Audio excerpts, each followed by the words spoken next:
नमाजों की बस तरतीब ये बता दीजिए कि कौन सी भी कितनी रकात होती हैं फजर में। फजर में ये मालूम नहीं है भाई जी, अच्छा जोहर में बता तो रहा हूँ आपको मतलब। कोई से भी नहीं बता। अस्सलाम वालेकुम सलाम। खैरियत, बढ़िया जी, अल्लाह का शुक्र। क्या नाम है आपका? अब्दुल वाहिद। अब्दुल वाहिद, माशाल्लाह। तो हम ना बात करते हैं मुसलमानों से और इस्लाम के मुतालिक, तो इजाज़त से बात कर ले। हाँ जी, क्यों नहीं। अच्छा, मुसलमानों जो शुरुआत होती है, इब्तिदा होती है, वो होती है कलमे के साथ में, वो सुना दीजिए। कलमा जी जी। बिस्मिल्लाहिर्रहमानिर्रहीम। पहला कलमा तो ये माने पाक ला इलाहा इल्लल्लाहु मुहम्मदुर रसूलुल्लाह सल्लल्लाहु अलैहि वसल्लम। सही, माशाल्लाह, बहुत बढ़िया। कुछ पढ़े लिखे भी हैं? गुंडा चाप। गुंडा साहब, लेकिन पढ़ना चाहिए ना, तभी तो इमेज बनेगी बंदे की। और पढ़ना लिखना इंसान को है ना काम नहीं, तहजीब सिखाता है। अगर बंदा ग्रेजुएशन होगा, पढ़ा लिखा होगा, तो उसकी है ना जो बात करने का लबो लहजा होगा, वो भी कुछ और ही होगा ना। तो इंशाल्लाह अपना इरादा करे कि जो हमारे जो जनरेशन बच्चे हैं जो उन्हें ज़रूर पढ़ाएंगे, इंशाअल्लाह। है नहीं? बच्चे हैं आपके? बच्चे 5 हैं, 4 लड़कियां हैं, 1 लड़का है। अच्छा, हम वही कह रहे हैं कि बच्चों की इमेज बनाने के लिए उन्हें कम से कम इतना पढ़ा दीजिए जिससे कि उन्हें दिक्कत ना हो, है ना। और उन्हें ये बात कहनी ना पड़ा कि हम गुंडा छाप हैं।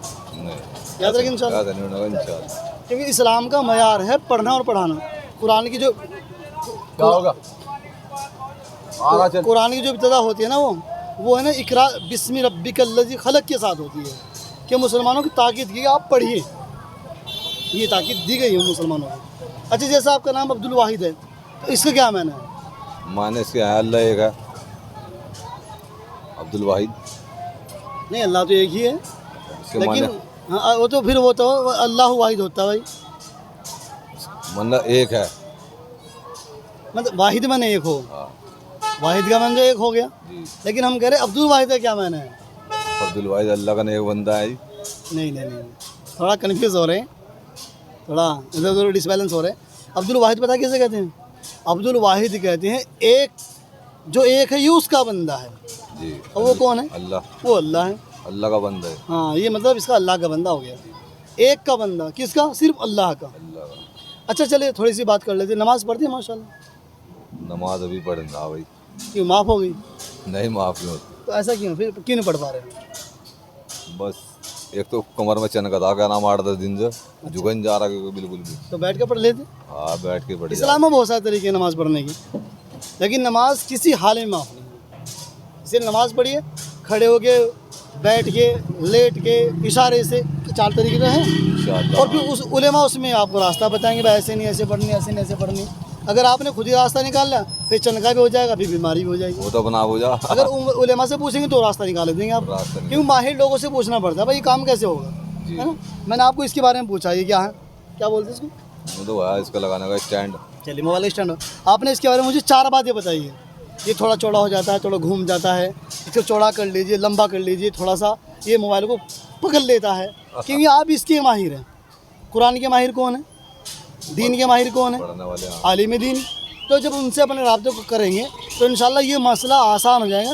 फिर हमें वो रास्ता बताएंगे हमें नमाज़ कैसे पढ़नी और कैसे यहाँ अदा करनी, कैसे वहाँ अदा करनी। याद रहेगी इंशाल्लाह बात। इंशाअल्लाह। अच्छा, आखिरी बात ये है, 5 जो नमाज़ें हैं उनके नाम बताइए।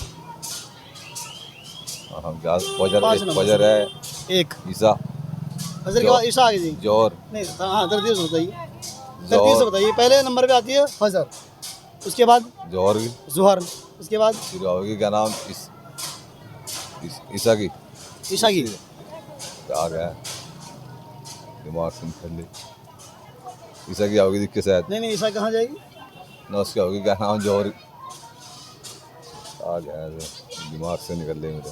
चलिए मैं बता देता हूँ। असर, असर में उसके बाद मगरिब। हम्म, मगरिब क्या जान। मगरिब, हाँ। उसके बाद ईसा वो उसकी रात अभी तो बता रहे थे जोहर आप। की नमाज। नहीं, ज़ोहर तो दोपहर में हो गई, ईसा की ईशा की नमाज़ होती है। तो 5 नमाज़ें हो गई। कितनी नमाज़ें हो गई? 5।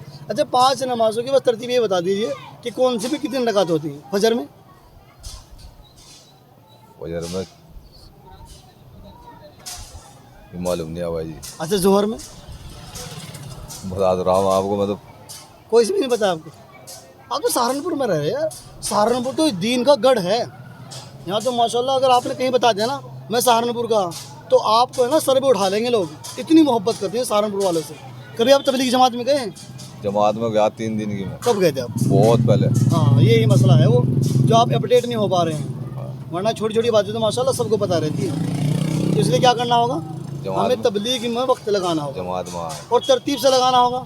हर महीना 3 दिन नियत कर लीजिए, और जब तक अल्लाह के रास्ते में आपका जाना हो, अब जो अपनी मस्जिद है, जो पड़ोस में मस्जिद है, आप उसकी मस्जिद में जो तालीम होती है, मेहनत होती है, आप उसमें ज़रूर जुड़िए, ठीक है इंशाल्लाह। चलो मैं आपको आखिर बता दूँ, फजर की नमाज़ में 4 रकातें होती हैं, ज़हर की नमाज में होती है 12 रकातें, असर की नमाज में होती है 8 रकातें, मगरिब की नमाज में होती है 7 रकातें, और इशा की नमाज में होती है 17 रकातें।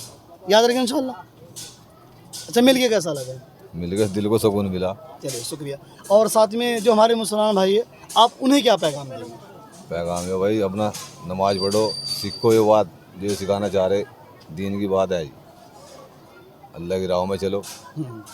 चलिए शुक्रिया भाई ने माशाल्लाह बड़ी गहराई से बात बताई है कि हम लोगों को है ना दीन की और तालीम ज़रूर लेनी चाहिए और तबलीग में निकलना चाहिए। तो तबलीग इंसान को है ना इंसान बना देती है। बहुत बहुत शुक्रिया। अस्सलाम वालेकुम।